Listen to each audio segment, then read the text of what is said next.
A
very good morning to one and all present here. A very good morning.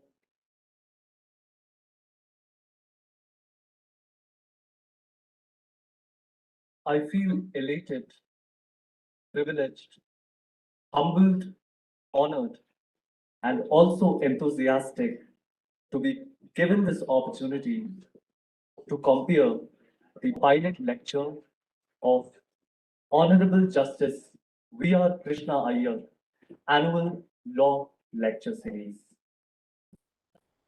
This intellectual galaxia and congregation has added stars to the HPNLU Shimla campus in ways incomparable. I'm reminded of a small anecdote, एक छोटा सा वाकया याद आता है, जहां पर रामधारी सिंह दिनकर अपनी कविता रश्मि रथी, in the poem Rashmi Rathi, Ramdhari Singh Dinkar writes, and the backdrop is that Karn is standing, paying ovation to the sun, and everything around Karn is lit because of the Kavach Kundal, the golden Kavach Kundal, and the rays of sun. So Ramdhari Singh Dinkar writes, हंसती थी रश्मियां रजत से भरकर वारि विमल को, वो उठती थी स्वयं स्वर्ण छू कवच और कुंडल को, किरण सुधा पी स्वयं मोद में भरकर दमक रहा था, कदली के चिकने पातों पर पारद चमक रहा था. The presence of His Lordship, Honorable Justice Surya Kant, Judge, Supreme Court of India, has lit the HPNLU campus, I'm sure, brighter than the sun which makes life possible on earth. On that note, I extend my sincerest and warmest, foremostly, thanks to Honorable Mr. Justice Suryakant, Judge Supreme Court of India, and Mrs. Sabita, most welcome ma'am, for accepting the invitation. And in my meager capacity, I also welcome all of you to the HPNLU Shimla campus. In furtherance, I would also welcome Honorable Miss Justice Sabina, Chief Justice, Himachal Pradesh High Court, and all the respected and honorable judges of Himachal Pradesh High Court, along with the Vice Chancellors of the National Law Universities from across the country, media personnel, faculty members of the university, and most importantly, the backbone of the university, the students of HPNLU Shimla. I welcome all of you. On that small note, I would most humbly request the dignitaries on the dais to please proceed for lighting of the lamp. I would also request Ms. Sunaina and Ms. Raksha to assist in the lighting of the lamp. Ma'am and sirs, please.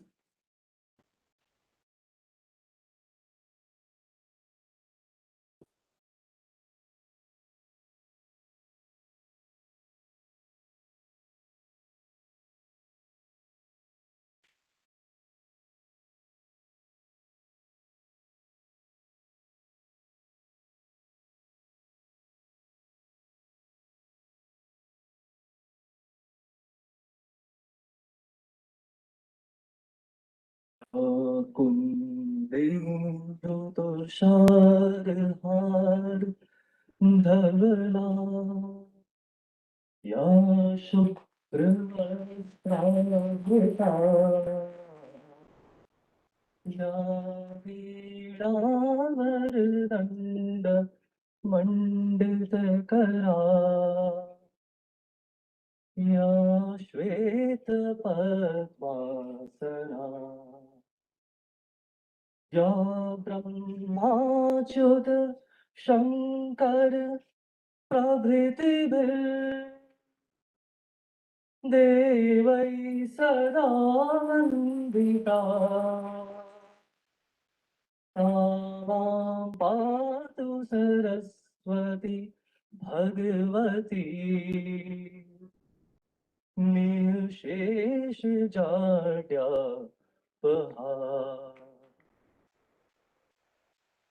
So we pay our humblest homage to Goddess Saraswati, the goddess of education, and we also pay homage to Lord Ganesha, who is considered to be the god of education, literacy, and knowledge.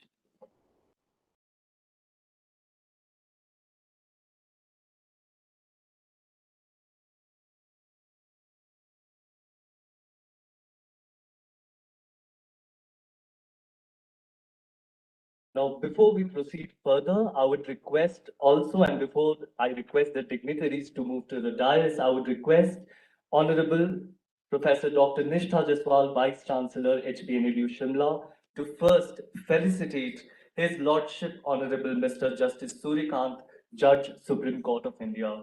I would request Ms. Sunaina to assist the Vice Chancellor, ma'am, for the felicitation.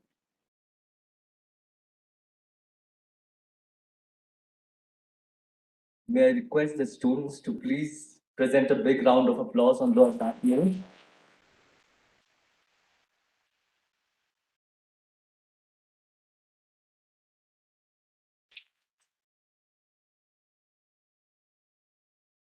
I would now request ma'am to felicitate Honorable Miss Justice Sabina, Chief Justice, High Court of Himachal Pradesh.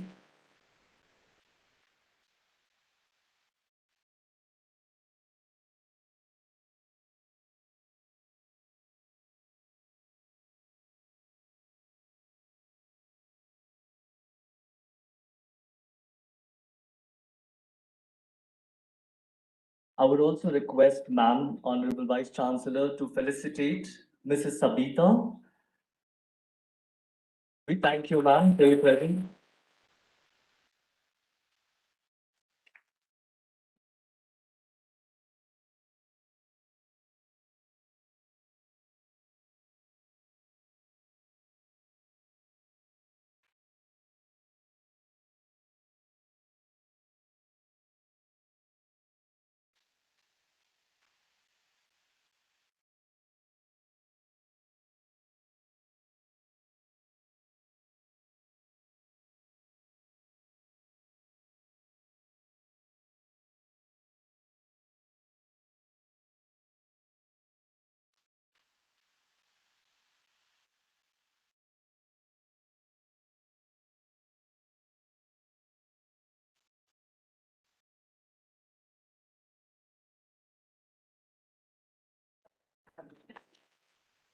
So this felicitation is not merely the presentment of a memento or a souvenir.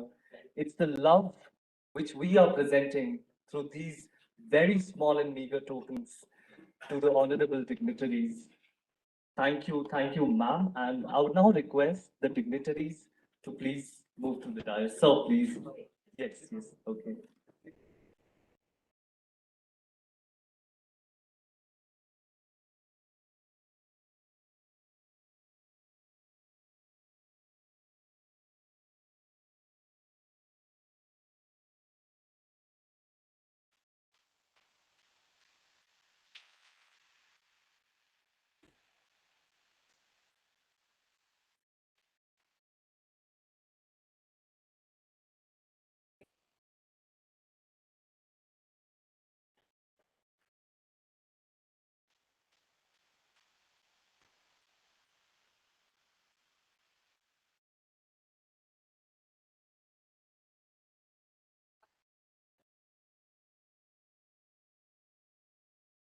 Thank you so much, ma'am.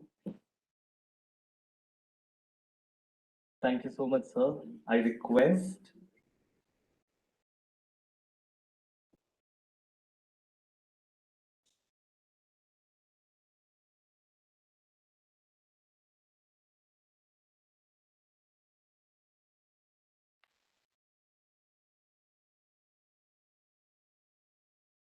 on that note and lighting of the lamp, we commence with this program. I request foremostly all the dignitaries, along with the members who are present in the audience, to please stand up for the Kul Geet of the university.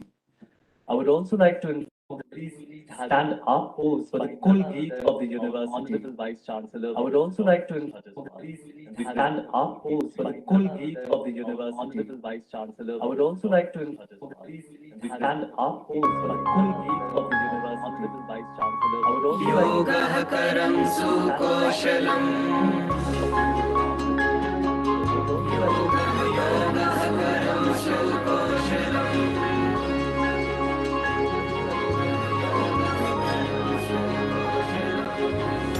Himachal Pradesh राष्ट्र विधि विश्वविद्यालय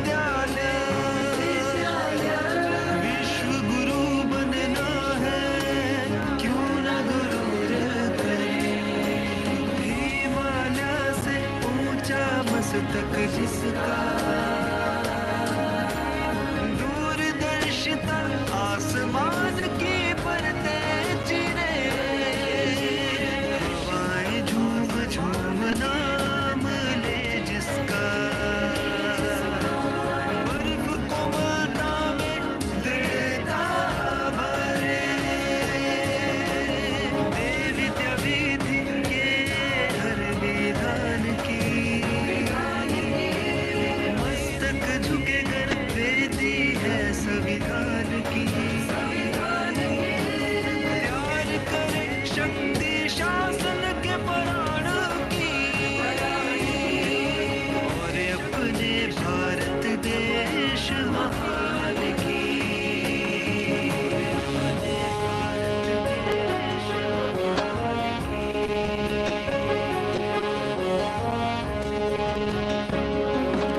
तथ्य से अवगत करा तत्व अंगीकृत कराए तर्क को अंगीभूत करा वितर्क की पूर्ण आहुति डलवाए कहता है हर युवा यहाँ लेखनी और वाणी वीर बने कानूनी मदद का दरिया बहा वाद विवाद प्रतिद्वंदी बने के आंचल से चुरा सफेदी चलाने आला संस्कारों से मिटाए अन्याय श्वेत श्याम वर्दी ख्याति बने देव भूमि की जिससे न्याय की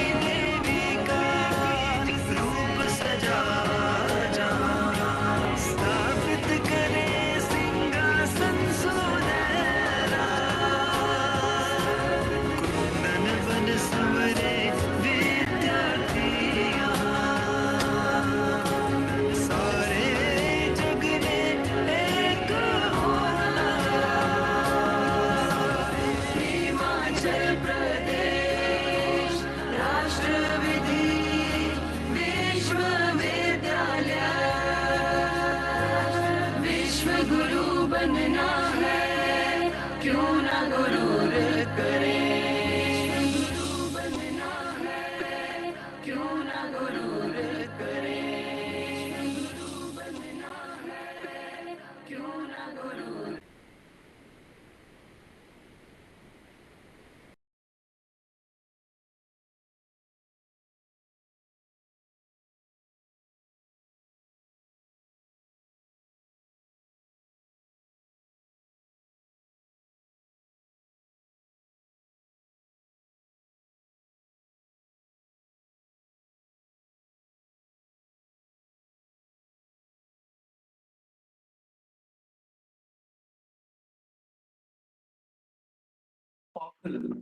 We bathe and feel honored.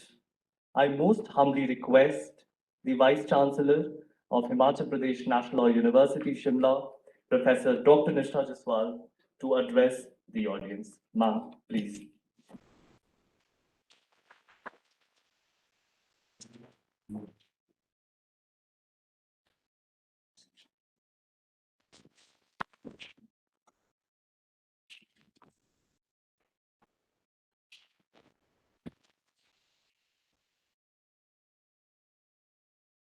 Honorable Mr. Justice Suryakant, Judge Supreme Court of India, Honorable Mrs. Savita Vishisht, wife of Honorable Justice Suryakant, Honorable Mrs. Justice Sabina, Acting Chief Justice, High Court of Himachal Pradesh, Honorable Judges of the Himachal Pradesh High Court, Honorable Mr. Justice Talok Singh Chauhan, Honorable Mr. Justice Vivek Singh Thakur, Honorable Mr. Justice Ajay Mohan Goyal, Honorable Mr. Justice Sandeep Sharma, Honorable Justice Chandra Bhushan Barowalia, Honorable Mrs. Justice Josna Reval Dua, Honorable Mr. Justice Satyan Vaidya, Honorable Mr. Justice Rajiv Sharma and Trisha Sharma, Honorable Shri Ashok Sharma Ji, Advocate General,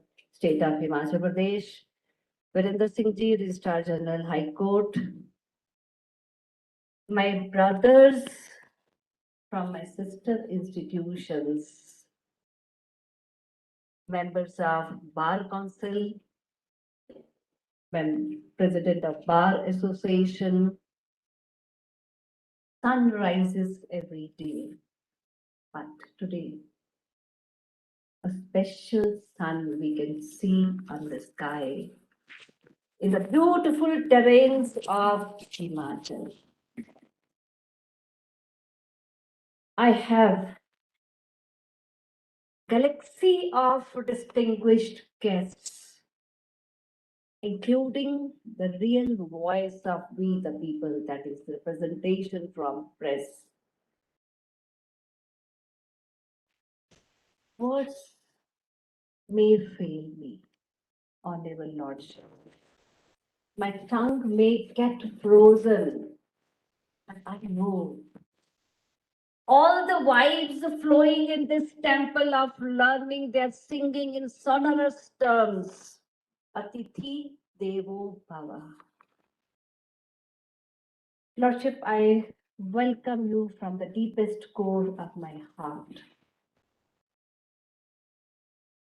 I'm reminded of Socrates, what he said centuries back.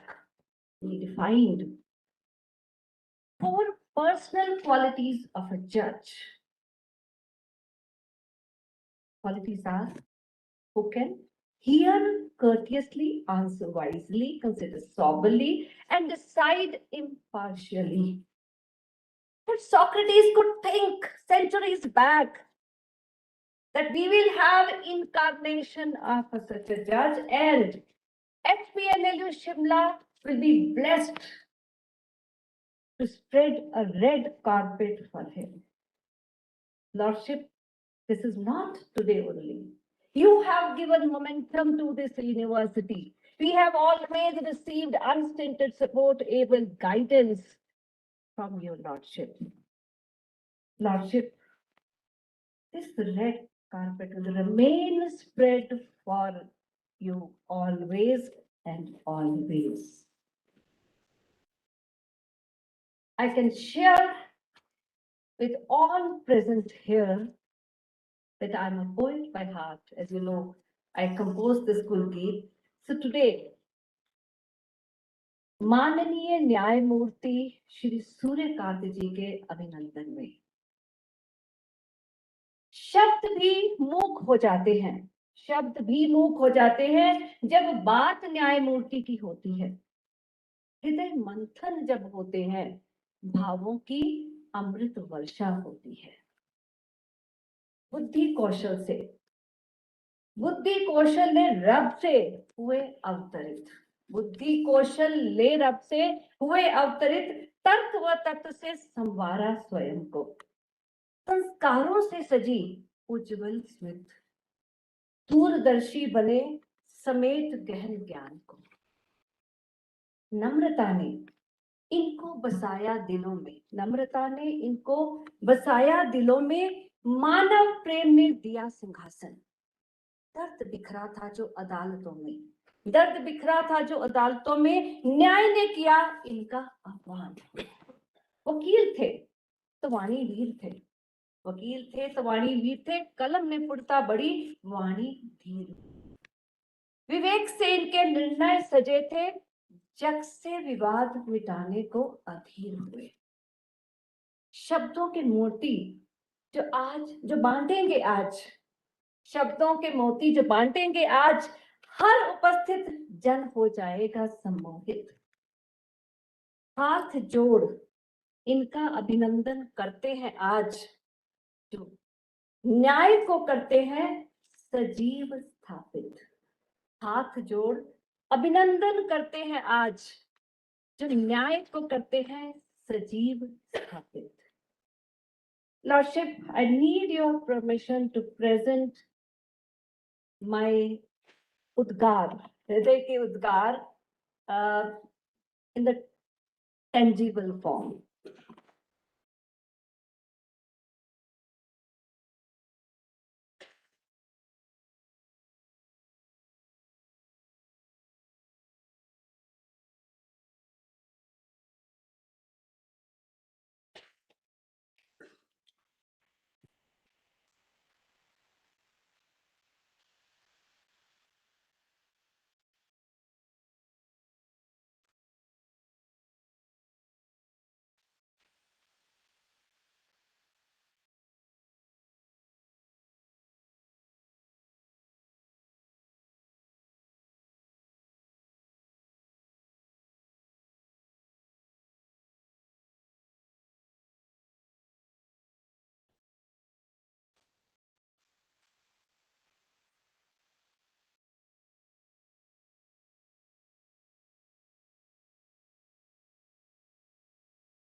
Heartiest welcome to Mrs. Savita Vishisht, and at the same time, my deepest gratitude towards Honorable Mr. Justice Surya Kant, because he told me that he persuaded ma'am to visit Shimla.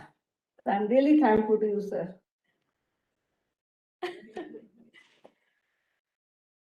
It's a great opportunity that we got the chance to welcome Honorable Mrs. Justice Sabina, Acting Chief Justice, High Court of Himachal Pradesh.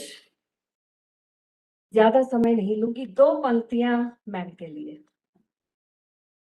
सरलता, मधुरता, दृढ़ता, विद्वत्ता की मलिका है जो, सरलता, मधुरता, दृढ़ता, विद्वत्ता की मलिका है जो, आज आई हैं आशीष की अमृत वर्षा करने वो, आज आई हैं आशीष की अमृत वर्षा करने। And I'm sure that Honorable Madam will keep on blessing all the students of this university. I'm really thankful to God that I got this opportunity to welcome all the honorable judges present here. Honorable Justice Tilok Chan, sir, I welcome you. Honorable Vivek Singh Thakurji, I welcome you. Honorable Justice Ajay Mongolji, I welcome you. Honorable Justice Sandeep Sharma ji, I welcome you. Honorable Justice Chandrabhushan Barwalia ji, I welcome you. Honorable Madam Justice Jyotsna ji, I welcome you. Honorable Mr. Justice Satyan Vaidya ji, I welcome you. And I also welcome a very special guest, Shri Ashok Sharma ji.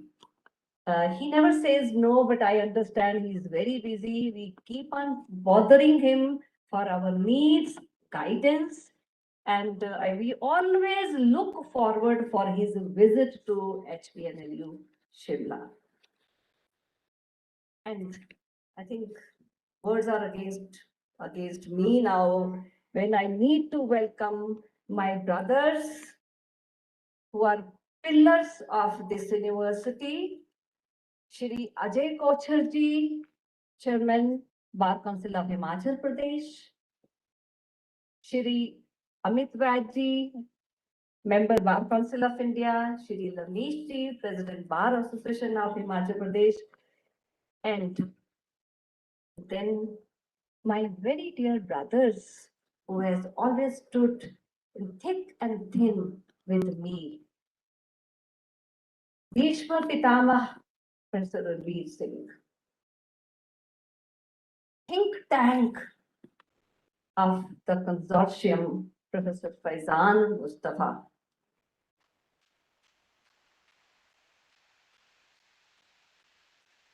And always igniting the engine, Professor Vijendra Kumar. All other brothers, I can name all of them, Professor Kesav Rao, Professor Surya Prakash ji, Professor Uke, Professor Bhatnagar ji, Professor Shanta Kumar. I think if I have missed anyone, Professor V.C. Vivekanandan ji. So I welcome all of you again from the deepest core of my heart. I also welcome Shri Rajiv Bhardwaj ji, Law Secretary. In fact, he is the backbone of this university because we always go to him that please guide us and please take forward our matter to the government. I also welcome Director, Judicial Academy, Shri Varinder Singh ji, Registrar General, High Court of Himachal Pradesh, Prem Verma ji. Special welcome to him because he's a channel through which we reach the Honorable Chancellor. Then comes the turn to welcome the soul of this university. My daughters, my sons. This university is by you, for you, and of you. Now comes the turn to remember the revolutionary judge, Honorable Justice V.R. Krishna Iyer. I'm really thankful to God for bestowing wisdom upon us to start with this annual lecture series, and this is the pilot lecture. He was a revolutionary judge, and this is the pilot lecture.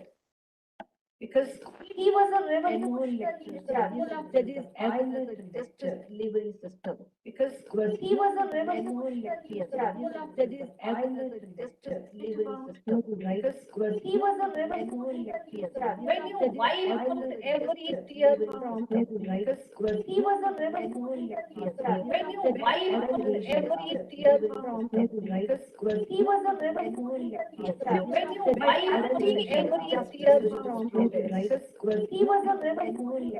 When you write every step like equality, democracy, and justice is a world of yesterday. When you write the basic absolute meaning and total relativist meaning, when you write upon specific basic absolute meaning and time relativist meaning, when you write upon specific basic absolute meaning and time relativist meaning, we are not pretending to say that law and justice are complementary or supplementary, but pretending long back law and justice do not function as an autonomous system and getting regard law and justice do not function as an autonomous system and getting regard law and justice do not function as an autonomous system and getting regard law and justice do not function as an autonomous system and getting regard law and the battle for justice is a confrontation between the old order and the new, between the powerful right justice is a confrontation between the old and order and the egalitarian values, right justice is a confrontation between the old and order and the egalitarian values, right confrontation between the old and order and the egalitarian values.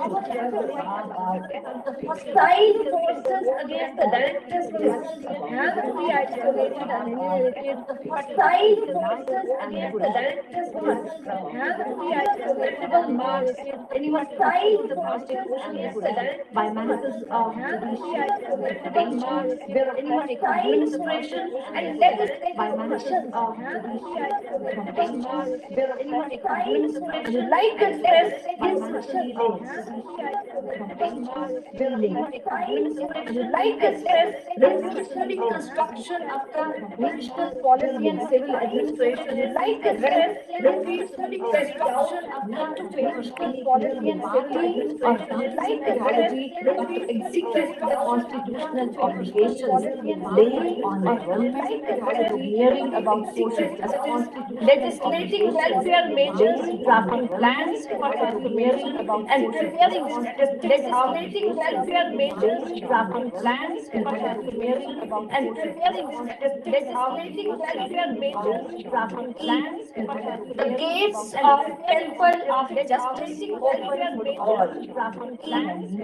The gates of temple of justice open to all. Drafting plans. The gates of temple of justice if it flows as lawyers law or thought. The gates finest hour is when the common man can lawyers law or thought. The finest hour is when by successful interpretation judge-centered law must be realized. The finest hour is when by successful interpretation judge-centered law must be realized. Judicial world when the love of justice in action and concerned law must be realized. Judicial world when the love of justice in action and concerned law must be realized. Judicial world he talked about legal action and concerned law. What he says. Our judgments suffer from unrealistic and exotic concepts.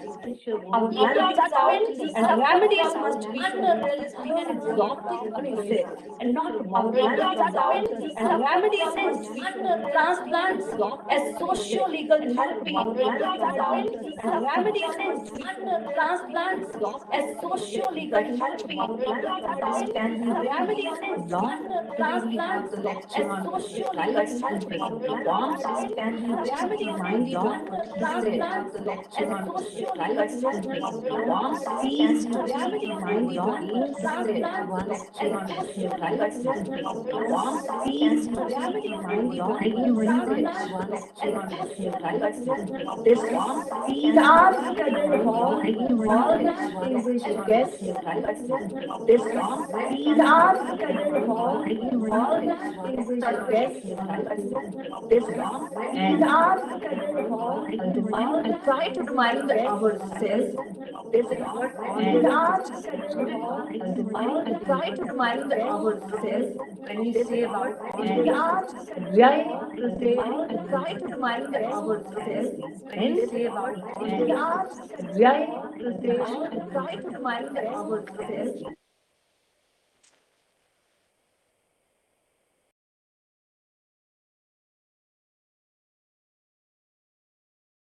Thank you so much, ma'am.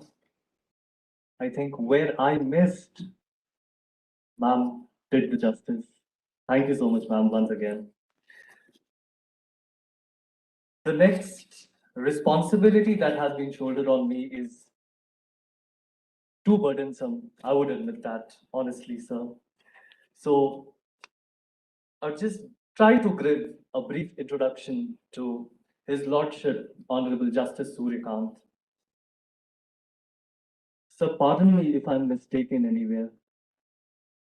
His Lordship started practicing law at the District Court, Hisar, in 1984 and shifted to Chandigarh in 1985 to practice in the Punjab and Haryana High Court. His Lordship earned the distinction of being appointed the youngest Advocate General of the Haryana and Punjab High Court on July 7th, 2000. Oh, I'm really sorry, of the Haryana government. His Lordship held the office of Advocate General, Haryana government, till his elevation as a permanent judge to the Punjab and Haryana High Court on January 9th, 2004.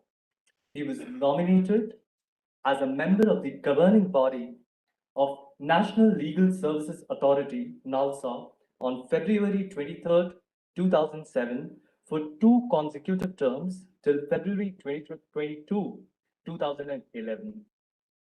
His Lordship is currently the member of the various committees of Indian Law Institute, ILI, New Delhi, a deemed university under the aegis of Honorable Supreme Court of India.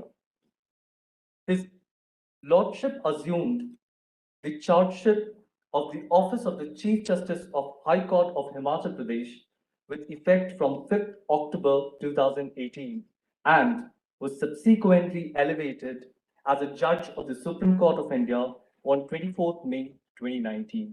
Sir, on that very brief note, I most humbly and cordially and respectfully invite you to the podium for your address. Sir, please.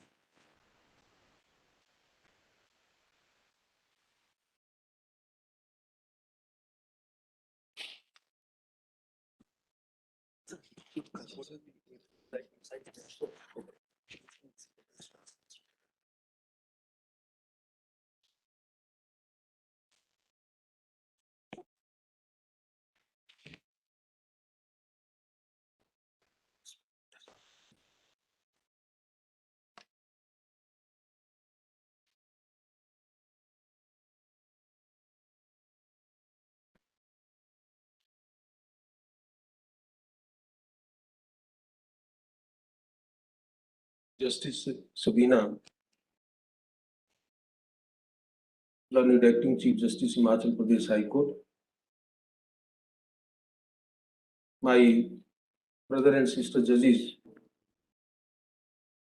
of Himachal High Court, Justice Tarlok Singh Chauhan, Justice Vivek Singh Thakur, Justice Ajay Mohan Goyal, Justice Sandeep Sharma, Justice Chandra Bhushan Barwalia, Justice Jyotsna, Justice Satyan Vaid, Shri Akshot Sharma, Learned Advocate General Himachal Pradesh,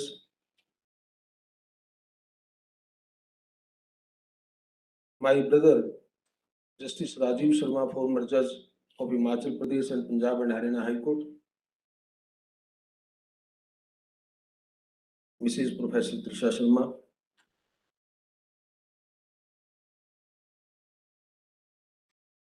Registrar General and other officers of the Himachal Pradesh High Court, Shri Ajay Kochar, Chairman Bar Council of Himachal Pradesh, Shri Rajneesh, President of the High Court Bar Association, Shri Rajiv Bhardwaj, Law Secretary, Director Judicial Academy,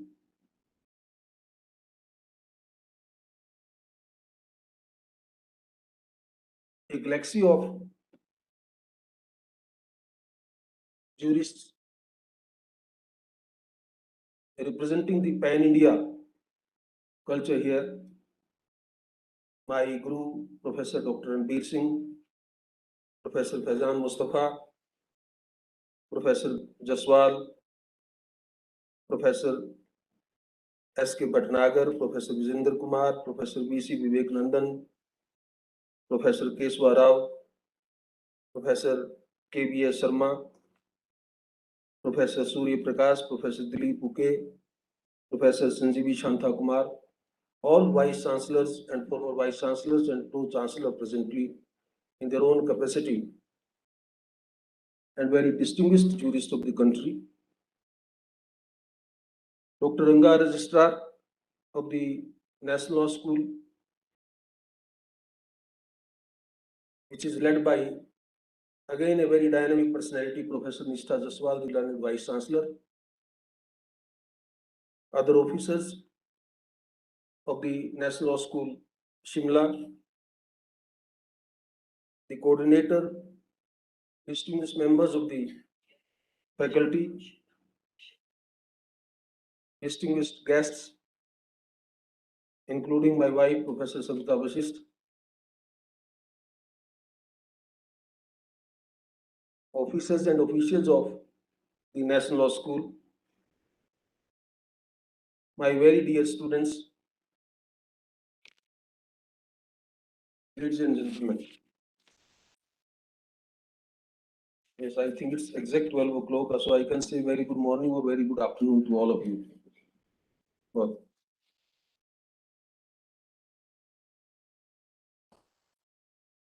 it's my proud privilege to be with you to deliver the pilot lecture of Justice V.R. Krishna Iyer annual law lecture series on a subject which was very close to his heart, namely prisoners' rights and prison reforms. We were just watching some glimpses of Justice Krishna Iyer and Professor Nishtha Jaswal in our introductory speech very aptly quoted some of the principles laid down by Justice Krishna Iyer. It's very difficult to sum up that personality in few words, but he will always be remembered as Masiha of the common man and a very strong pillar of strength for the unprivileged class of society.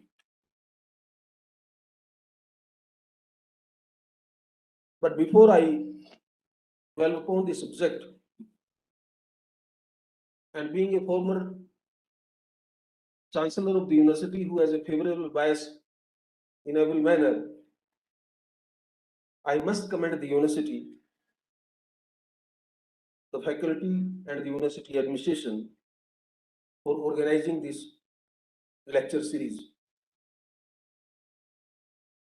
The university, as I myself witnessed from October 2018 to May 2019, has strived to provide high quality, productive, and socially relevant legal education with the aim of developing well-prepared law graduates. The efforts of the institution are further showcased by the series of lectures, conferences, and seminars it regularly organizes on a plethora of topics. I have been getting regular feedback from Professor Nishtha Jaswal in this regard. For that, I am really thankful.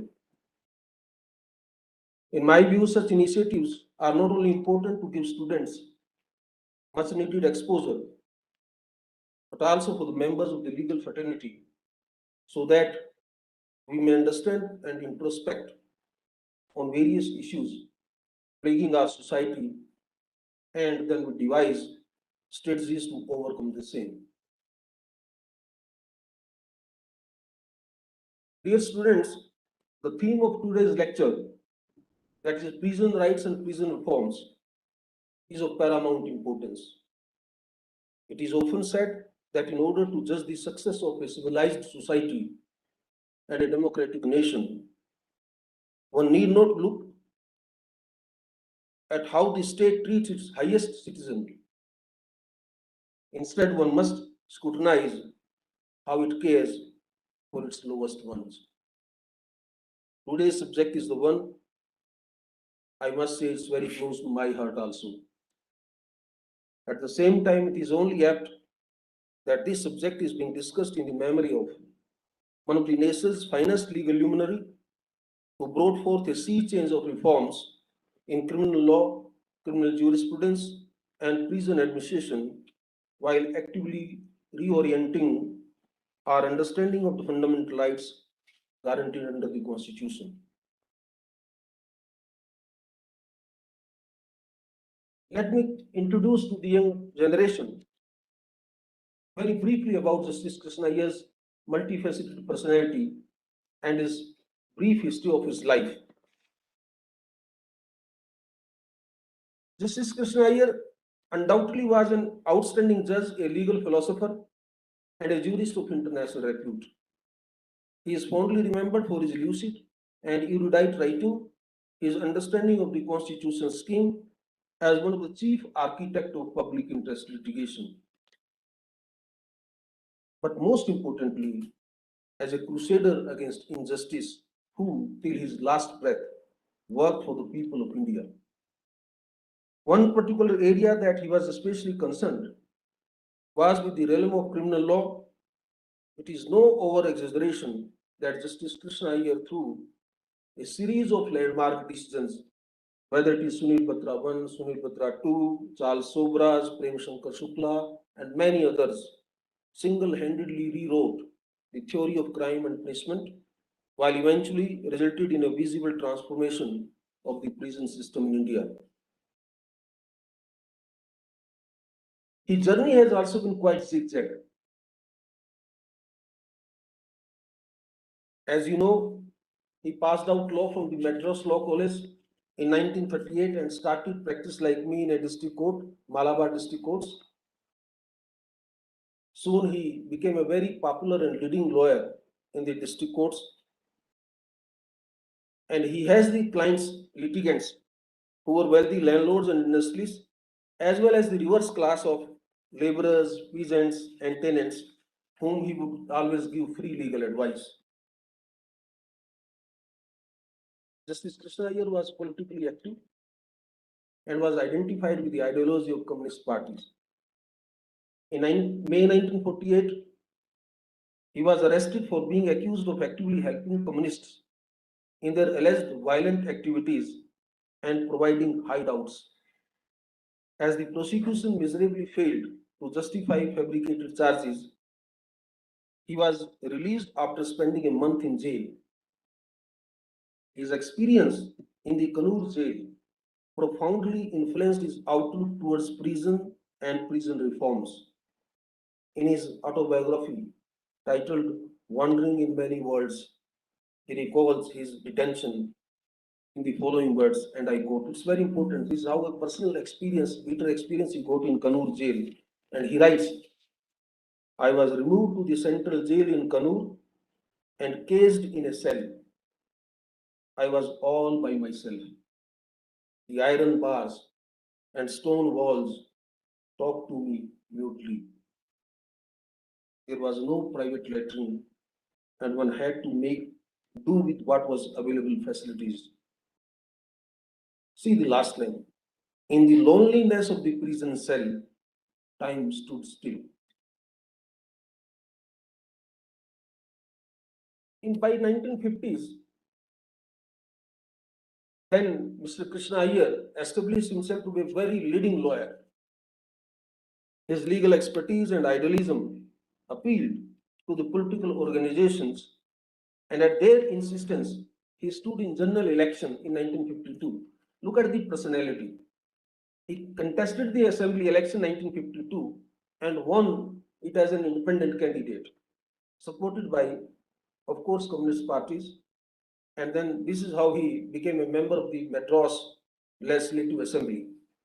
Meanwhile, Kerala was carved out a separate state on a reorganization of the state. And in 1957, he again contested the election of Kerala Assembly as an independent candidate, and he was elected to the Kerala Assembly. Despite being an independent MLA, and there was a multi-party government which was constituted in the state, Mr. Krishna Iyer was inducted as a cabinet minister, and three important departments were given to him: home, law, and prison. It was in his tenure as the law minister, that's also remarkable, that the nation's first comprehensive legal aid program was initiated. He is the crusader, he is the first person who introduced it. He is also a part of the history that the then chief minister recommended his recommendations for an inquiry into a police firing, and Sri Krishna Iyer refused to use preventive detention law. Therefore, he was relieved of the responsibility as the home minister. But soon thereafter, the government fell, it lost majority, assembly was dissolved, and Justice Krishna Iyer eventually returned to his legal profession. Thereafter, in 1968, he was offered and he accepted the High Court judgeship, and he took oath on 2nd July 1968. Almost immediately after embracing his new role as a judge of the High Court, Justice Iyer showed his deep understanding of criminal law. It was in one of his judgments that the first time in Indian judicial history, the principles of international law were read into Indian law, a position that was later affirmed by the Supreme Court also. After 3 short years in the High Court, Justice Iyer was taken as a member of the Law Commission, which was headed by then Dr. P.B. Gajendra Gadkar, who was also a renowned jurist of the country. Justice Krishna Iyer served in the Law Commission for 2 years, and his role was noteworthy. In his Law Commission report titled Procedural Justice to the People, report of the Expert Committee on Legal Aid 1973 is of far-reaching of its time, and the recommendations made therein are still relevant. He was eventually then elevated to the Supreme Court at the age of 57 on 17 July 1973. That was the brief journey how Justice Krishna Iyer from the district courts of Malabar ultimately reached to the highest court of the nation. I will just now, after some time, refer some of his landmark judgments on today's subject, the prison system or the prison reforms. But before I reach there, let's understand very briefly the history and evolution of prison system.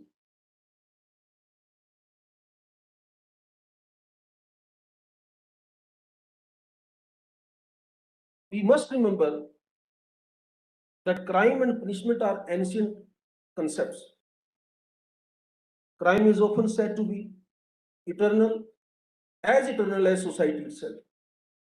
And punishment is a means of social control and serves as a measure of social defense against such crimes. The word prison is derived from the Latin word prensio, which means seize or cage. Imprisonment is now the most common form of punishment, but that was not always the case when we go into the history. Historical accounts of jail in the Indian subcontinent can be traced back to the ancient scriptures. I am told in Ramayana, Ram is charged of the welfare of the people of Ayodhya, and it is stated that while inquiring into the state of affairs, he also elicited the situation in jails. Reference to jail and prison system are also found in the Mahabharata. The role of prisons then was to punish the criminals and keep them out of society. Manu has further stated that the king should have all the prisons built on the royal highways where the suffering and the mutilated evildoers could be seen. The punishments in those days were drastic, which involved horrors like mutilation, branding, and being thrown to the animals to be eaten. And plain imprisonment was considered the lowest form of punishment. Other ancient writers like Kautilya have given some insights into the prison life in those days. He has discussed the problems of prisoners' life and their welfare. He was of the opinion that even every 5th day, some prisoners should be made free who pay some money as fine or undergo some other mild corporal punishment or promise to work for social uplift. He has also suggested general amnesty on the birth of a prince or coronation of a royal heir or on social festivals. That's a trend even you nowadays you will find that some remissions are granted on certain events on certain occasions, including the Independence Day or the 26th January 1950. All these there are some events when these are some remissions are being granted to the convicts. In the medieval India, the legal system resembled that of ancient India. There was not much significant change. The contemporary sovereigns seldom attempted to tamper with the day-to-day administration of justice. During the Mughal period, sources of law and its character essentially remained Quranic, but the best part was the crimes were divided into three groups. That how the gravity of the offense was determined. One, offenses against God. Second, offenses against the state. And third, offenses against the private persons. And depending upon the nature of offense, the gravity of the offense, the corresponding punishment was being awarded. The punishments for such offenses included fine and confiscation, forfeiture of rank and title, very mild punishments, being subject to humiliations, banishment, whipping, mutilation of offending limbs, execution, and other corporal punishments. Imprisonment was not resorted to as a form of punishment in the case of ordinary criminals. It was used chiefly as a means of detention only. There were fortresses situated in different parts of the country in which the criminals were detained pending trial and judgment. Once again, the redeeming feature of this system was that prisoners were released on special occasions. Even during the Maratha period, imprisonment was not very common as a form of punishment. Death, mutilation, and fines were common forms of punishments or sentences. In colonial system, the situation regarding prisoner and criminal law administration remained relatively unaltered until the advent of British rule. While with the establishment of the Supreme Court at Calcutta in 1773, imprisonment as a form of punishment came to be applied and was there after employed on a uniform basis from 1860. Jails now became the place for permanent detention of those condemned to imprisonment by the courts. While jails as institutions were relatively well established in Britain and some minor reforms had begun, the same was hardly transposed into the Indian criminal law system. This was primarily because the directors of the East India Company were reluctant to spend money on the jails. This resulted in a shortage of accommodation, inadequate food, clothing, and medical attention for the prisoners. Thereafter, a prison discipline committee was set up by Lord Macaulay in 1838. This was perhaps the first step towards prison reforms in India. However, when we closely look on the recommendations of the committee, which broadly included criticism of corruption, of the subordinate establishment, and other managerial decisions, it is clear that the East India Company was more concerned with the efficient administration of jails rather than the health and well-being of the prisoners. In fact, the situation in the prisons at that time was so deplorable that in less than 10 years, 46,309 deaths of inmates were reported. A second committee on jail reforms concluded that sickness and mortality was mainly due to overcrowding, lousy ventilation, bad drainage, lack of hygiene, and extraction of labor from unfit prisoners. Subsequent commissions recommended moderate changes, which eventually culminated into the Prison Act of 1894, and this act came to govern all the prisons in the country. Although there was considerable reforms in the act relating to the health of prisoners and regulation of punishments such as whipping, the act mainly confined itself to prison work and the administration of discipline rather than focusing on the effect of treatment or the result of punishment. And then started the era of different theories. The oldest among these theories was the theory of retribution, according to which a punishment must be inflicted because a crime has been committed. The German philosopher Immanuel Kant endorsed this theory.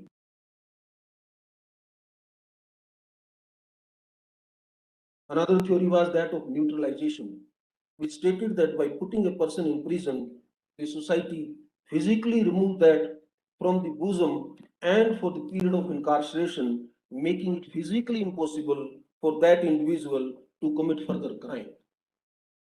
Similarly, Jeremy Bentham, the chief founder of the theory of deterrence, argued that general crime prevention ought to be chief end of the punishment. In other words, what he said was that the idea behind the theory was that the threat of imprisonment discourages criminal behavior, with simultaneously encouraging people to abide by the rule of the society. One common theme in these theories is that they all treated the convict or prisoner as someone who could not participate in a civilized society. Thus, prisons were essentially viewed as institutions that would violate and isolate the prisoners from the state, thereby creating a sense of security among the citizens. Such supposition also made a class distinction between ordinary members of the society and criminals, resulting in a social rejection of the latter and damning them as people beyond hope.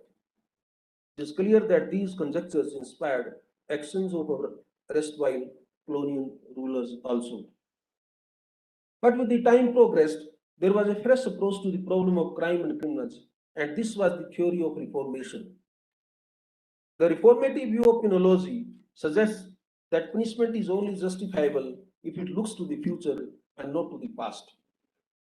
This theory argued that imprisonment was not solely for eliminating the criminal from society, but also to bring about a change in their mental outlook through effective measures of reformation during the term of their sentence.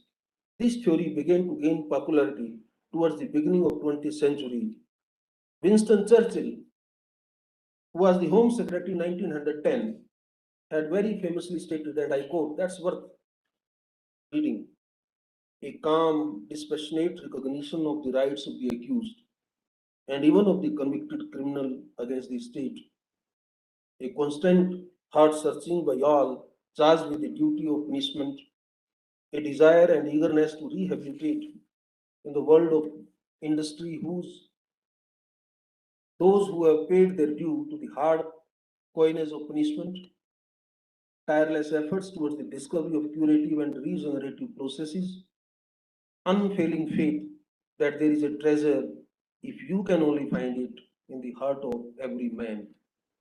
These are the symbols which, in the treatment of the crime and criminal, mark and measure the stored up strength of a nation and are sign and proof of the living virtue in it. This, despite introduction and a very pragmatic approach of the reformative theory, the fact remains that the conditions in India could not improve during the British regime. While there was some talk of prison reforms on the one hand, on the other, the British were sending hordes of political prisoners to the infamous Kalapani prison that you know in Andaman Cellular Jail. The conditions in that jail were very severe, and many prisoners died of malaria, cholera, and tuberculosis. The only significant reforms during the colonial era came in the late 1930s. The United Province government passed three acts and one act pertaining to offenders of the Probation Act. It provided that convicts below 24 years of age should be left under the supervision of a probation officer. The second act related to release of those prisoners who had not been sentenced under any serious crime and who had undergone one third of their sentence in jail. And the third act was the Postal Act, where the convicts, offenders below 21 years were not supposed to be sent to the ordinary jails. Then there was a movement of prison reforms in India. The reason was that several of our freedom fighters had undergone long period of incarceration and were acutely aware of the prison conditions. In this backdrop, steps were taken to pivot to the reformatory theory of punishment. Even the Constitution under Article 20 sub Article 2 and Article 20 sub Article 3 guaranteed certain rights to accused and convicted individuals. Article 20 sub Article 2 assured that an individual could not be punished more than once for the same offence, and sub Article 3 of it, which enshrined the right against self-incrimination, was envisaged as a protection against harsh police atrocities which may be employed to elicit confessions. It is worth noting that under the new constitutional scheme, prison administration primarily became a state subject. The Indian government then started working on it, and in 1951, Dr. V.C. Reckless, a renowned criminologist who was working with United Nations, was requested to come to India and spend some time and give a report on the jail reforms. He recommended developing full-time probation and aftercare service, the establishment of new jails to perform specialized functions, substitutes for imprisonment in cases of short sentences, and reducing the number of under trials. These were the recommendations made sometime after 1951. The other two committees immediate thereafter were constituted to bring more substantial institutional reforms, and then All India Manual Committee was constituted for that purpose in 1957. These recommendations resulted into the Jail Manual of 1960, which is updated, and even today also it is there. But despite these political and executive actions for jail reforms having been taken, the fact of the matter was that the conditions in Indian jails were pitiable. The jails were overcrowded, there was no care for the health, the food qualities were extremely poor, the ailing prisoners or convicts were being forced to work, and it was in true sense, a barbaric scene to be seen in the jails. Now, who could then step in and do something? Here comes the stage when we now revert back to Justice Krishna Iyer, because by that time he had taken over in the Supreme Court of India.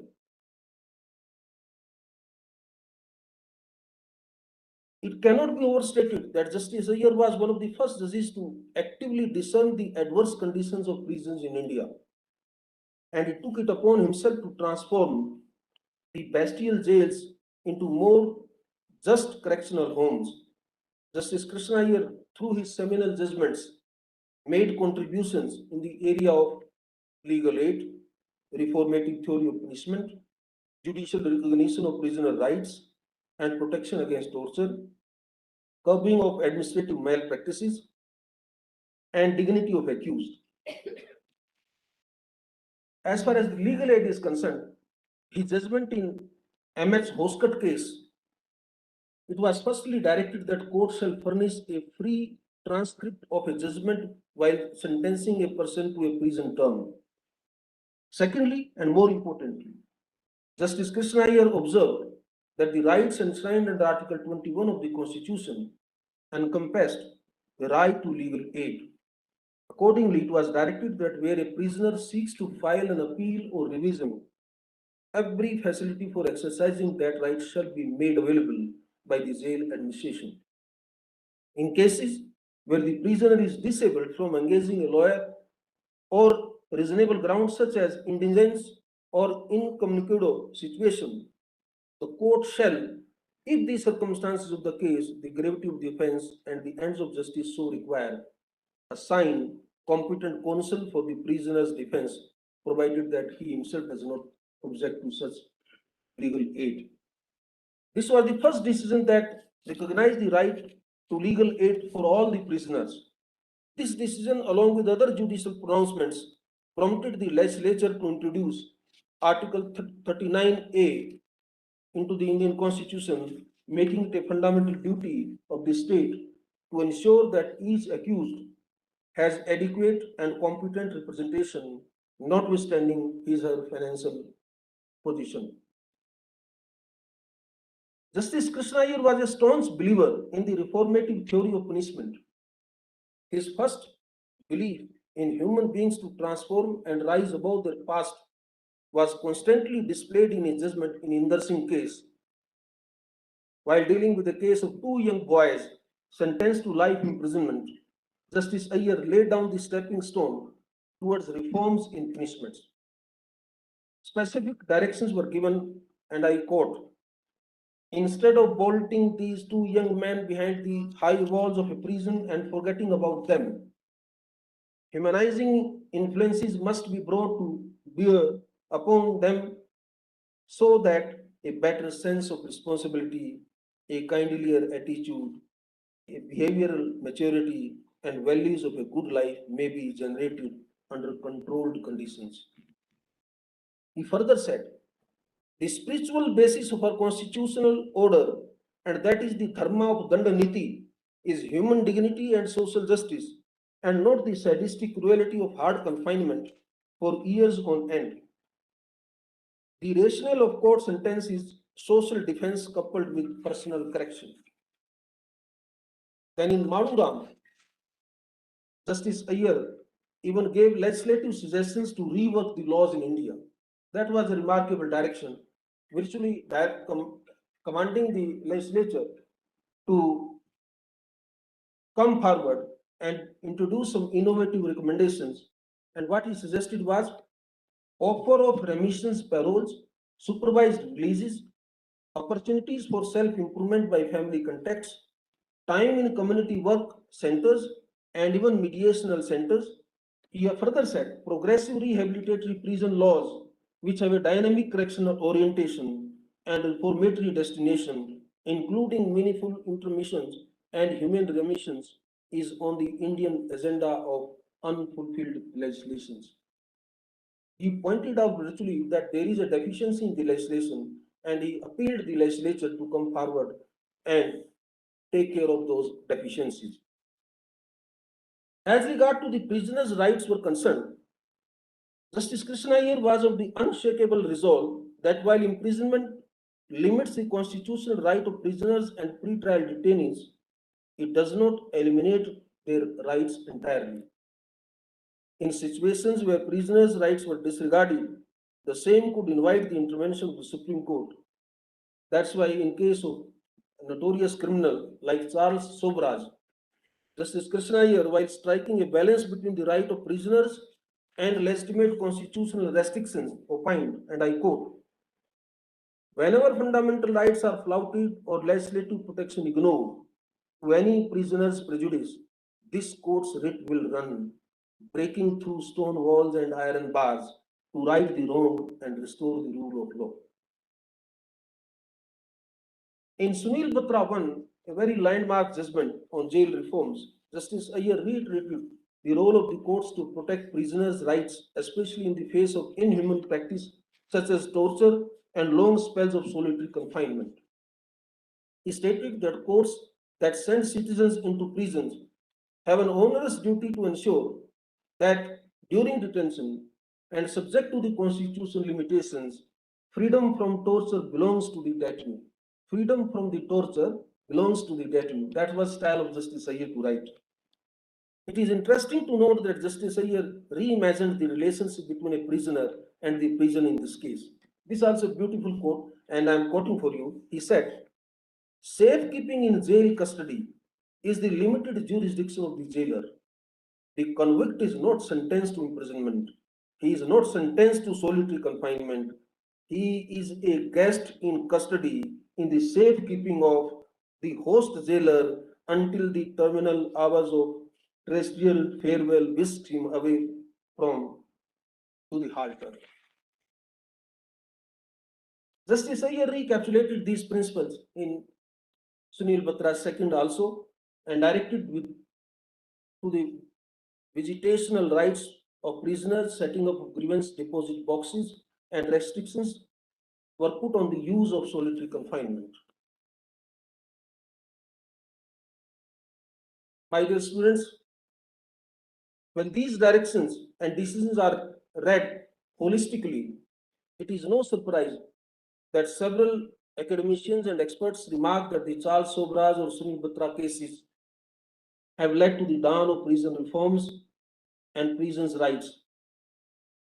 Professor Upender Bakshi, one of the renowned jurists and academicians, rightly describes Sunil Batra as one of the, and I quote, the most significant decision on prison justice system since the inception of the Supreme Court of India and the independence of India.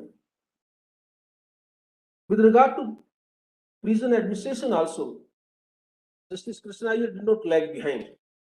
In Rakesh Kaushik's case, which primarily dealing with the issue of corruption in prison, Justice Iyer highlighted the petty situation of the prison manual, which he believed was outdated in nature. He observed, and I quote, while we express our concentration at the deterioration of the conditions in Tihar jail, despite it being the capital city of the country, we are disturbed that no measure of reform has yet taken place in the prison order, or for that matter in the prison manual. Such indifference cannot deter the writ of this court running into the prison and compelling compliance, however tough the resistance, however high the officials. When question of dignity of prisoners or the jail inmates came, Justice Krishna Iyer in Prem Shankar Shukla tested the constitutionality of the practice of handcuffing under trials by the police escorts while taking them from jail to court and back, while holding that such practice was only permitted in exceptional circumstances and there would be an onus on the authority imposing the handcuff to justify such action. Justice Krishna Iyer opined, and I quote, handcuffing is prima facie inhuman and therefore unreasonable, is over harsh, and at the first flush arbitrary. Absent fair procedure and objective monitoring to inflict irons is to resort to zoological strategies repugnant to Article 21. After 1980, with these so many judgments having binding and very supportive strength, they left a very forceful impact on the prison administration system in India.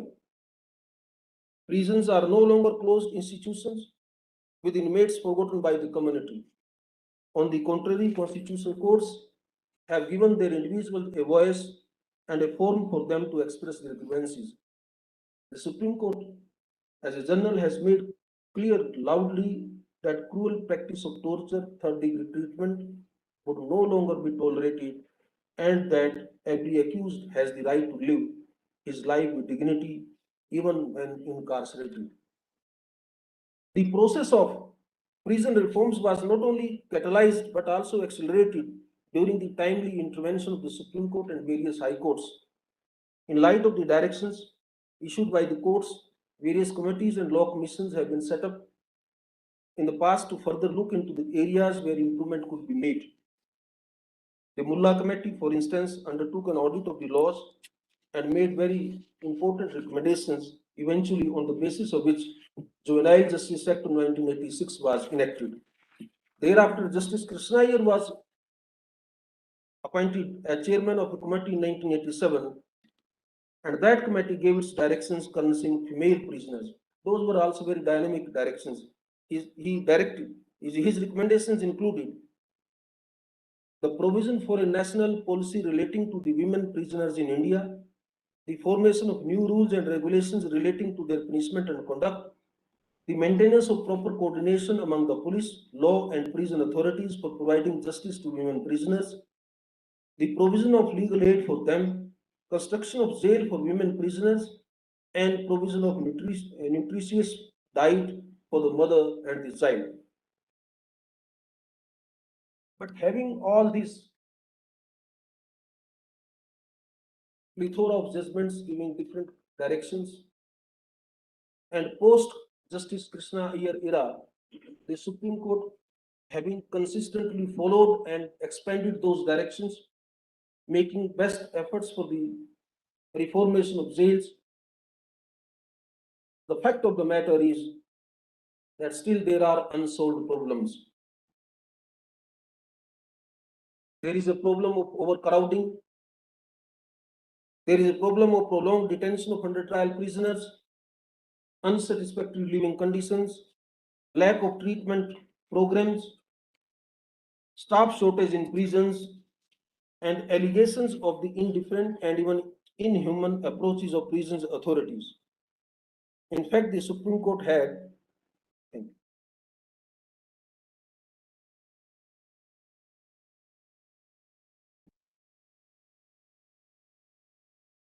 as I was pointing out, the Supreme Court has had to, from time to time, reiterate earlier directions regarding solitary confinement, congestion in prisons, and the existence of prisoners' rights.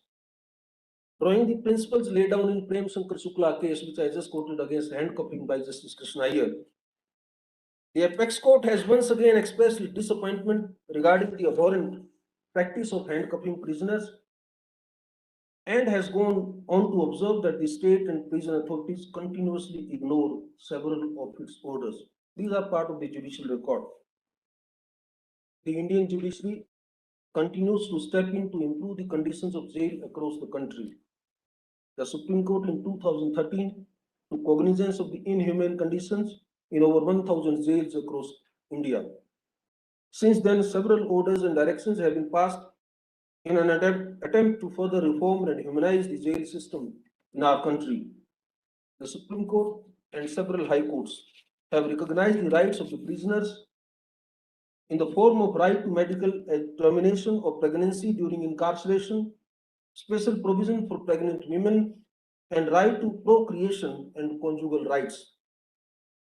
The Supreme Court observed, and I quote, visits to prisoners by family and friends are a solace in insulation, and only a dehumanized system can drive vicarious delight in depriving prison inmates of this humane amenity. When I was judge in Punjab and High Court before I came to the High Court of Himachal Pradesh as its Chief Justice, I was also confronted with a very peculiar situation that my judgment is reported, and I would request the young persons to read that judgment. That is Jasbir Singh versus State of Punjab. That was a case where a young couple, husband and wife, both were sentenced to death in a case of kidnapping for ransom and murder of a child. Both were lodged in the central jail, Patiala, in different cells. They filed a petition before me invoking Article 21 of the Constitution and seeking a command that they should be allowed to live together to procreate.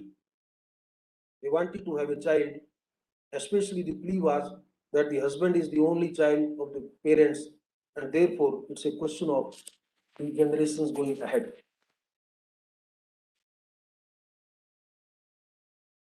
In that judgment, I have very elaborately referred to and cited the national and international case law on the subject, including the very infamous case of American Supreme Court regarding the decrowding of California jail.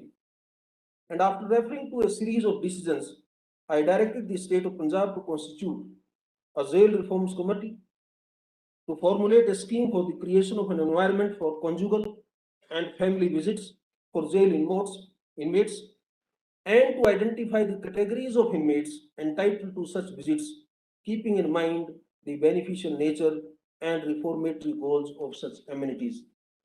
The Jail Reforms Committee was directed to suggest ways and means of enhancing the facilities for frequent linkage and connectivity between the convicts and their family members. Until such reforms were to be made, as an interim measure, I directed that all the convicts and jail inmates will be entitled to go on parole on this additional ground of conjugal visits that will be taken as an additional ground for providing them this facility. These efforts, my dear friends, will continue. The problems will continue to arise, but then when a problem comes, it does find a solution. Therefore, when question of jail reforms comes, and on pan-India basis, I am optimistic. I have not given up, and I firmly believe that we will be able to establish a prison system which will be far ahead, advanced, with well-equipped facilities, with more humane attitude and approach as compared to several other jurisdictions. In my opinion, time is definitely ripe for us to rethink the idea of prison itself and explore ways and means in which system can better serve humankind. As already discussed, the concept of prisons has considerably shifted from the idea of house of captives for deterrence and retribution to the notion that prison is a form of corrective mechanism that affords felons an opportunity for reformation. It is for this reason that nomenclature of many prisons you must have seen is now changed as correctional homes. In order to improve the conditions of these correctional homes, there is a need to revisit the very concept of punishment. In this context, we can explore the possibility of community sentencing as an alternative form of punishment. It would serve the triple purpose of reducing the expenditure on correctional homes and redirect such saved resources to reform the existing jail infrastructure.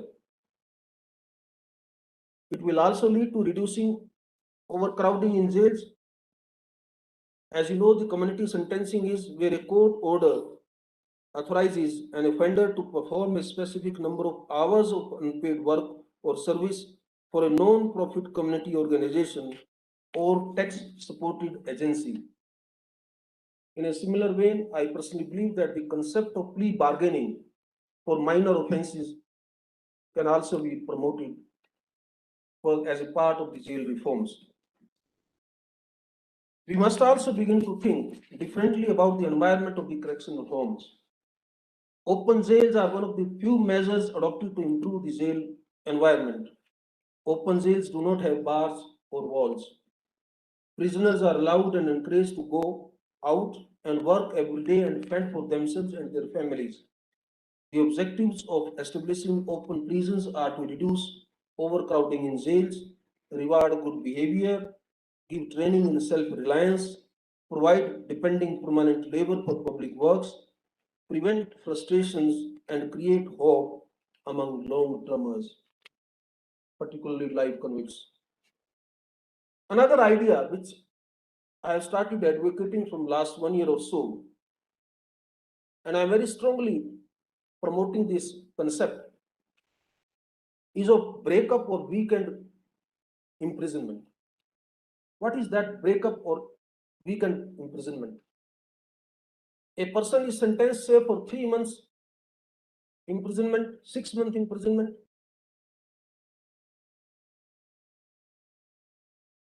Most of the convicts, knowing our socio-economic conditions of the country very well, we are fully aware that they are economically and socially backward. Farmers, laborers, low-paid employees, or small-scale self-employment activities doing people. If you send them for 6 months, for 1 year, or for 3 months, or whatever may be the term of sentence to jail, the source of livelihood of not for that person, but for the entire family is snatched with one stroke of pen. Now the law takes its own course. You cannot only because that someone is poor and he is proved to have committed an offense, you can't also dispense with the sentencing. You can't say that you are not required to undergo imprisonment because that's also a part of the social order. A civic society requires that system.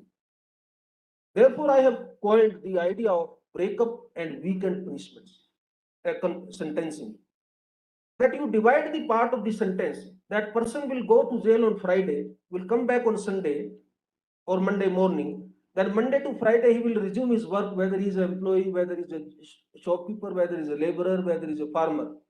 He will earn livelihood for himself and for his family, will again go back on Friday to jail. It all depends upon the good behavior, good conduct, verification, antecedents, and monitoring. But if this kind of concept in Indian society can be introduced, and in the Indian system, if it can really translate, I personally feel that it will be a great prison reform, correctional home reform in the country. Why I say so? There is another reason. The society today is plagued with two types of criminals. One, those who commit something in a heat of passion, on a momentarily imbalancing of mind, and lead to a kind of physical or human body related crime. There are others who have criminal instinct of mind, who indulge in white collar crimes, very planned crimes, already conspirated crimes. So you can draw a distinction between the two sets of the people. I'm sorry to say that there is a privileged class of under trials and sometimes convicts also who continue to enjoy best of the facilities. For who is responsible, that is not the subject matter, but they continue to enjoy.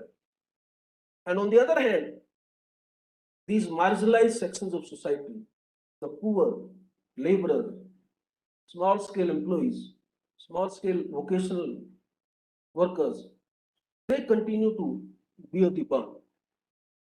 That can be equally balanced with the concept of the breakup or weekend sentencing system, which I always promote and support.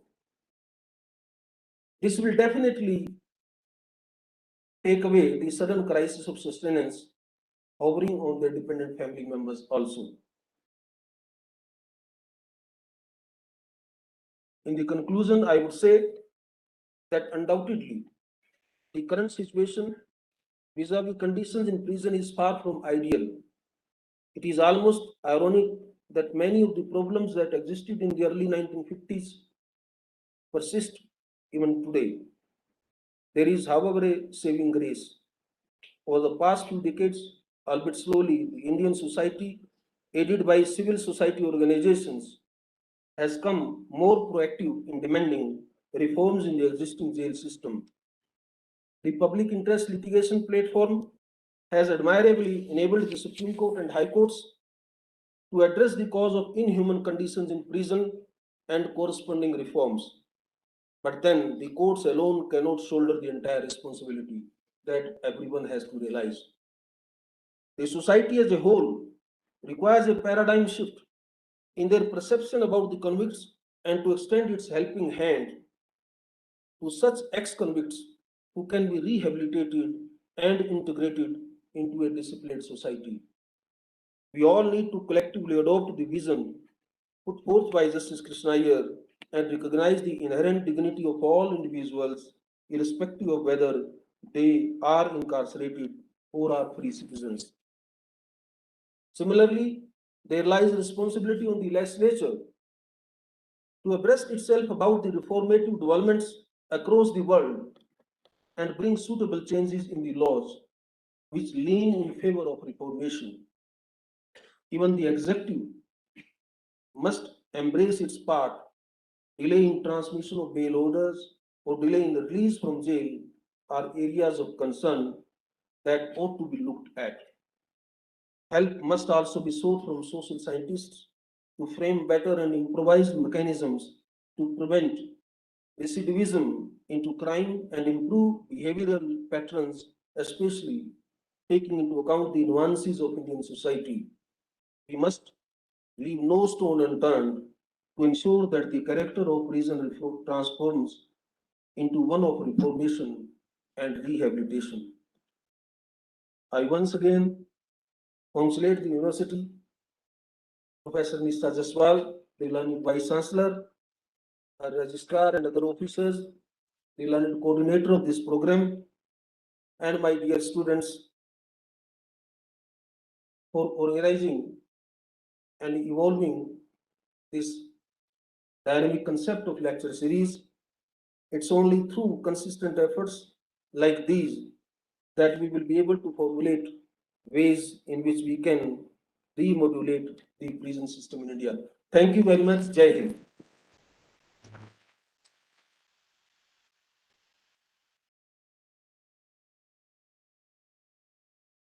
Thank you so much, sir. Uh, Before we proceed further, I would just like to highlight three anecdotes from Sir's address. The first anecdote is for the students as a part of motivation, taking cues from life of both Honorable Justice V.R. Krishna Iyer and His Lordship Honorable Justice Surya Kant, and how they have elevated their lives.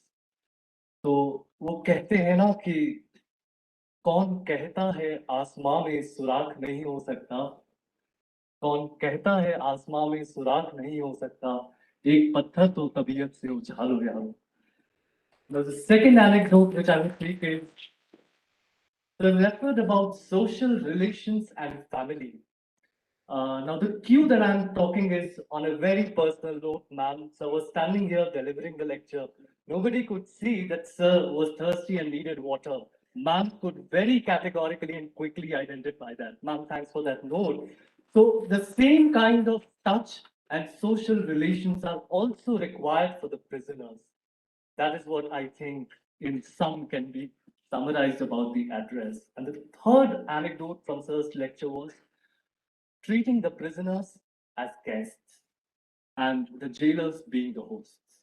So on that note, sir, I most humbly on behalf of the HPNLU Shimla family, thank you for your address once again. With, with that in mind, and there couldn't be an opportune moment than this, HPNLU Shimla has a legal aid clinic, and we are honored as a family, and the legal aid clinic is also honored to have received a message from Honorable Justice Surya Kant.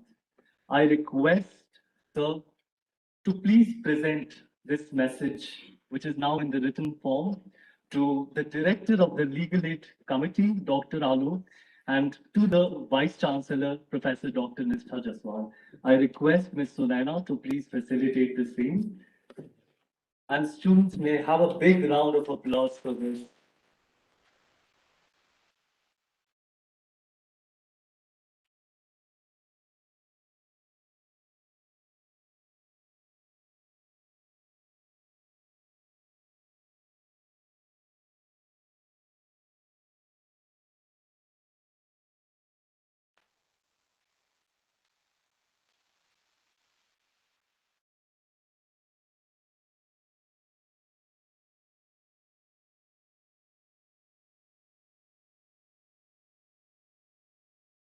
Thank you, sir. Thank you once again. Now we have amidst us Honorable Miss Justice Sabina, Chief Justice, Himachal Pradesh High Court. Her ladyship was selected Joint Secretary of the Bar Association of the Punjab and Haryana High Court in the year 1986, and that was a unanimous decision. Her ladyship joined as the additional district judge in 21st January 1997, and subsequently joined as Sessions Judge in September of 2004. Her ladyship was transferred to the High Court of Himachal Pradesh and took the oath on 18th October 2021. She is currently the acting Chief Justice of Himachal Pradesh High Court, and in that capacity, she is also the Chancellor of the University. Ma'am, we welcome you, and I most humbly and cordially request you to address the gathering here. Ma'am, please.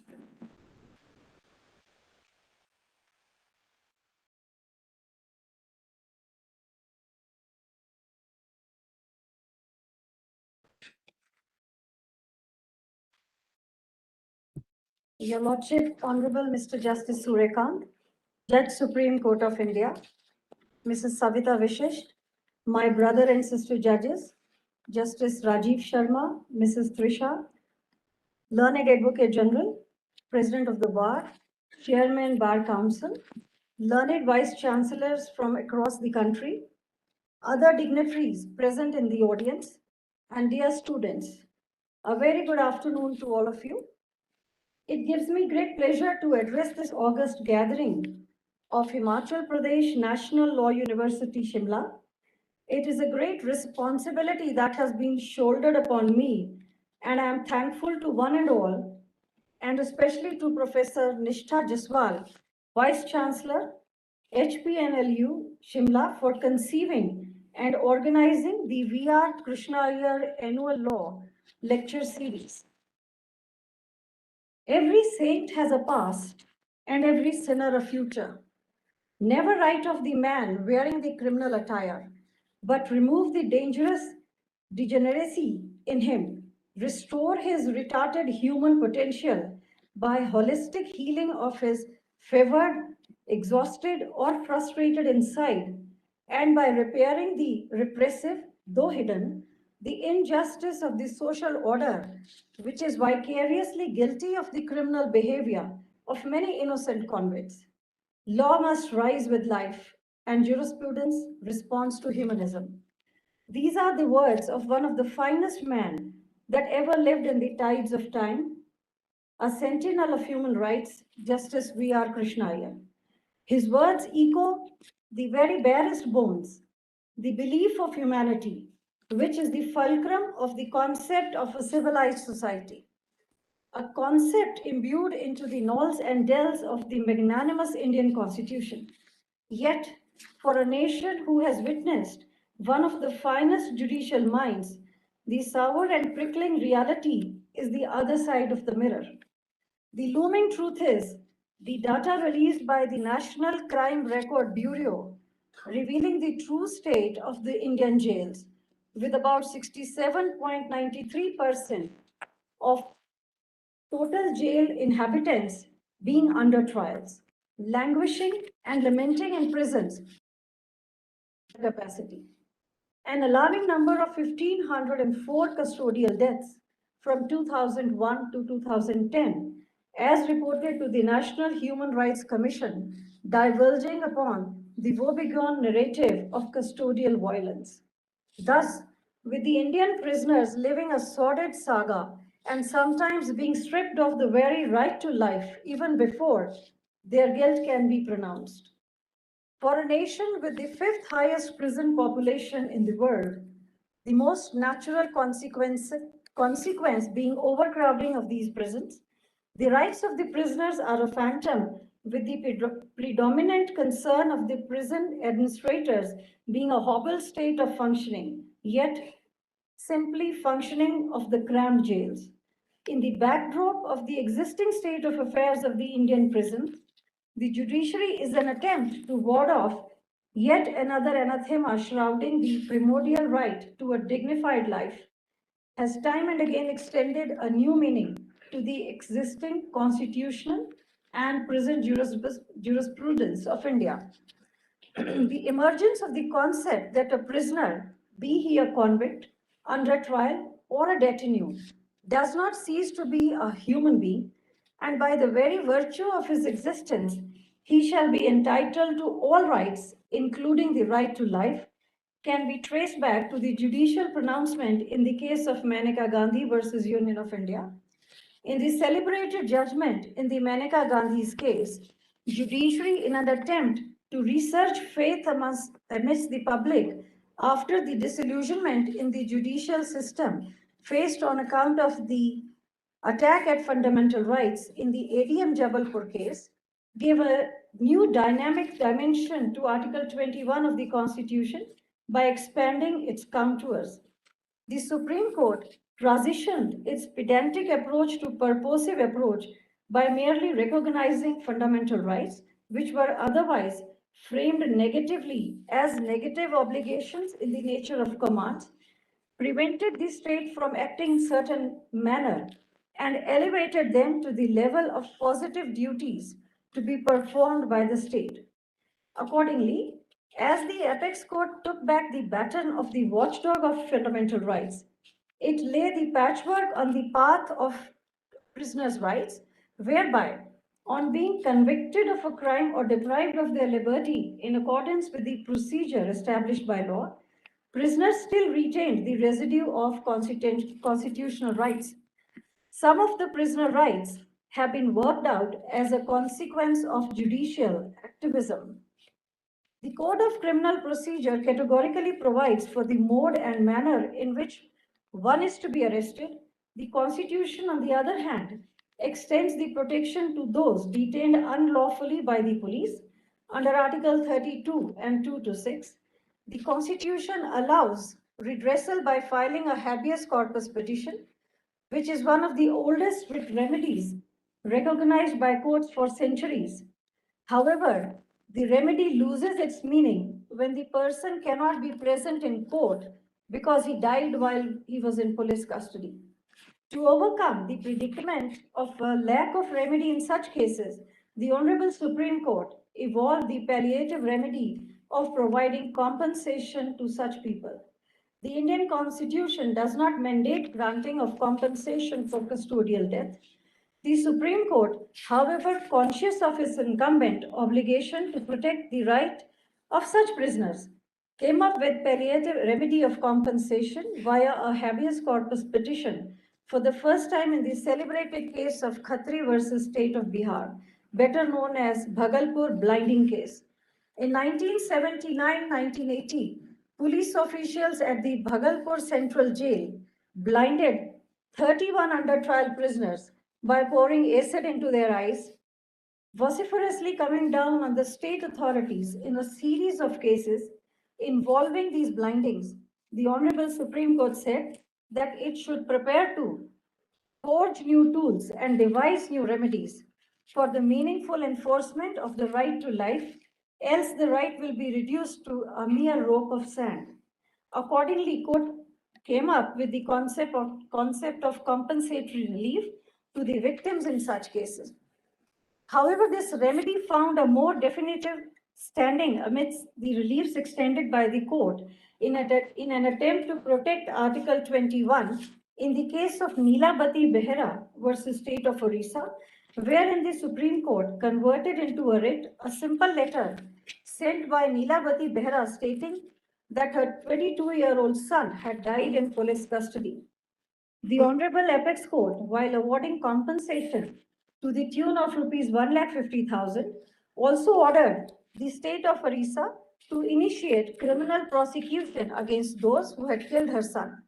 Thus, with the verdict in the Nilabati case, the Supreme Court extended a ray of hope to the penumbra by which the prisoner rights were otherwise surrounded. As a reflection of multiple attempts extended by the Honorable Supreme Court, wherein it impetuously assailed all forms of cases of custodial deaths, finding resonance in the epigram pronounced by Justice Krishna Iyer, as he observed, freedom behind bars is part of our constitutional triest.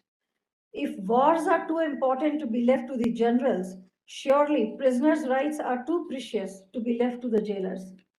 The Honorable Supreme Court pronounced what in parlance called 11 commandments against custodial violence in the celebrated judgment in D.K. Basu versus State of West Bengal. In August 1986, acting upon the letter addressed by D.K. Basu, an eminent lawyer and the chairman of an NGO that provided legal aid services in West Bengal, to the Honorable Chief Justice of India, boarding towards the draconian realm of violence, death, rape, assault, and injuries in custody, having become the rule of government in police administration, the Honorable Supreme Court, treating the aforesaid letter as a writ, issued notice to all state governments in a conscientious attempt to strike at the threat posed to the norm of right to life on account of those who were meant to enforce the law, taking law in their hands. The Supreme Court expounded the 11 mandatory requirements for police authorities across India. These included conducting regular medical examination of the persons in custody, the right to inform a friend or a relative of the arrest, access to a lawyer during interrogation, and so on. Not only did the court order these requirements to be circulated to all police stations in India, it also innovatively suggested that they be broadcast on All India Radio and telecast on Doordarshan.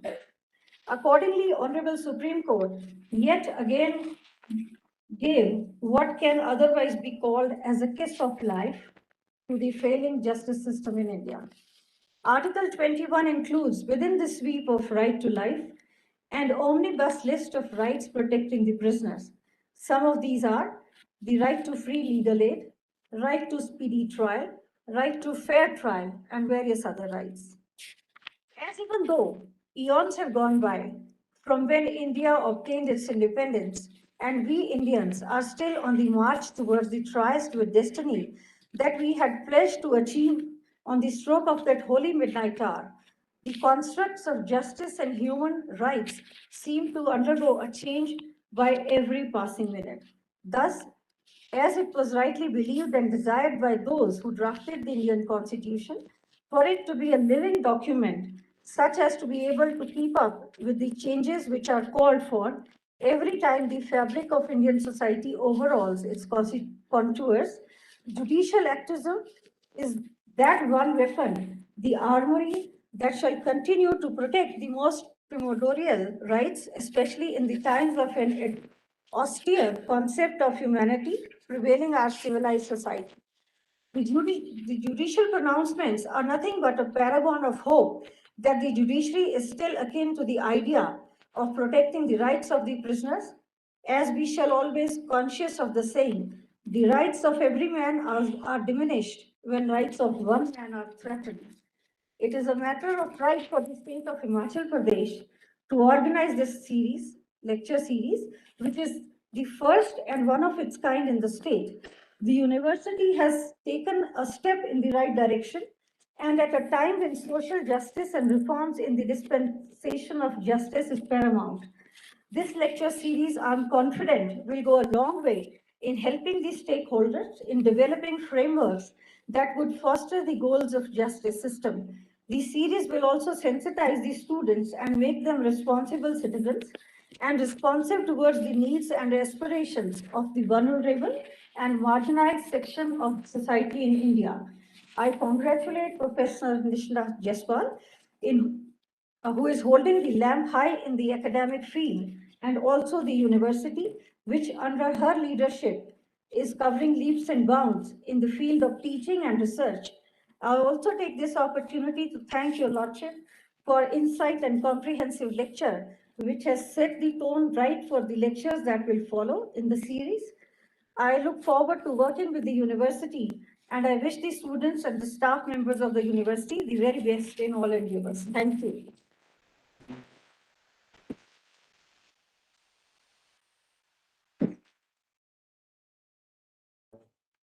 Thank you so much, Honorable Ladyship.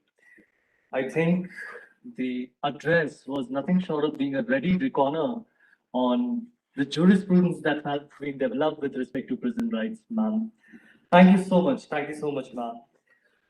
Well, events of this grandeur is not possible without conjoint efforts, and there are multiple efforts going on different corners which make these events successful. There are a lot of people working behind the curtains. So on that note, I would request the Registrar of HPNLU Shimla, Professor Dr. Ajay Ranga, to propose the vote of thanks. So please. Thank you, Ayush. A very warm welcome to all the present to make this event a great success. As the Registrar of Himachal Pradesh National University, Shimla, I am much elated to have a huge jamboree of dignitaries under one roof. I strongly believe that you all must have gathered a lot from this session, this special lecture by Honorable Mr. Justice Surya. I'm very thankful to our Honorable Vice Chancellor, Professor Dr. Nishtha Jaswal, Vice Chancellor, Himachal Pradesh National Law University, Shimla, for making this glorified event see the daylight. I, Professor Ajay Ranga, Registrar, Himachal Pradesh National Law University, on behalf of Himachal Pradesh National Law University, Shimla, would like to express my special thanks to our special guest, Honorable Mr. Justice Surya Kant, Judge Supreme Court of India. Sir, your words have illuminated the heart and mind of our young aspiring lawyers and all present in the hall. I would like to thank to Ms. Savita Vasist, wife of Honorable Mr. Justice Surya Kant, Judge Supreme Court of India. Thank you, ma'am, for your vital appearance and gracing the occasion. Thank you.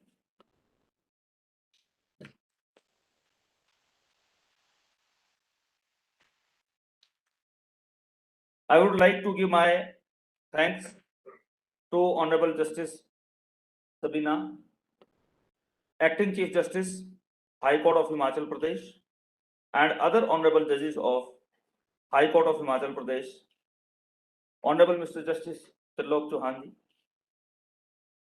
Honorable Mr. Justice Vivek Singh Thakur, Honorable Mr. Justice Ajay Mohan Goyal, Honorable Mr. Justice Sandeep Sharma, Honorable Mr. Justice Chandrabhushan Borowaliati, Honorable Ms. Justice Jyotsna Reval Dua,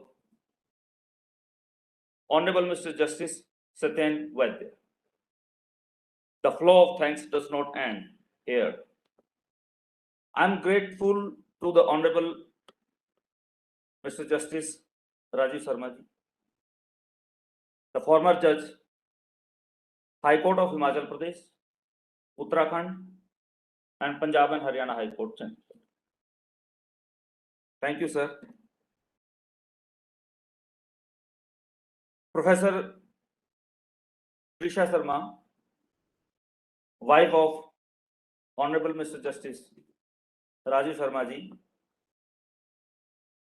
for sparing your valuable time, ma'am, and gracing this occasion. Thank you very much, ma'am. I would also like to convey my thanks to Sri Ashok Kumar, Advocate General, Himachal Pradesh, Sri Virender Singh, Registrar General, High Court of Himachal Pradesh, Sri Rajiv Bhardwaj, LR Cum Principal Secretary Law, Government of Himachal Pradesh. Next, I would like to take the opportunity to thank the galaxy of academicians, comprising of all current and former vice chancellors of national law universities across the country. Thank you very much, sir. My heartfelt gratitude to Mr. Ajay Kochar, Chairman Bar Council of Himachal Pradesh, Dr. Amit Vaidya, Member Bar Council of India, Mr. Lavnish Kanwar, President Bar Association, High Court of Himachal Pradesh. I would also like to convey my thanks to all the members of Governing Council, Executive Council, Academic Council, and the Finance Committee of Himachal Pradesh National University, Shimla.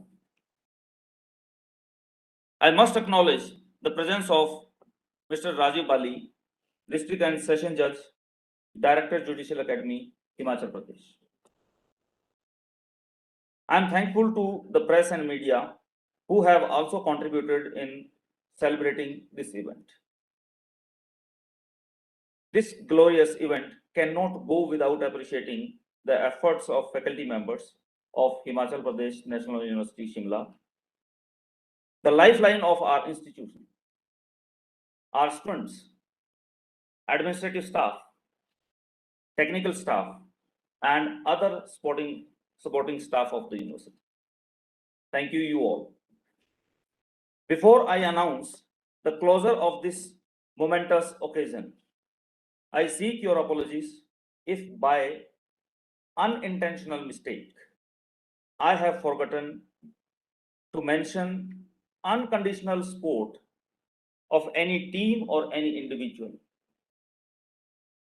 Once again, thank you very much, you all. Jai Hind, Jai Bharat.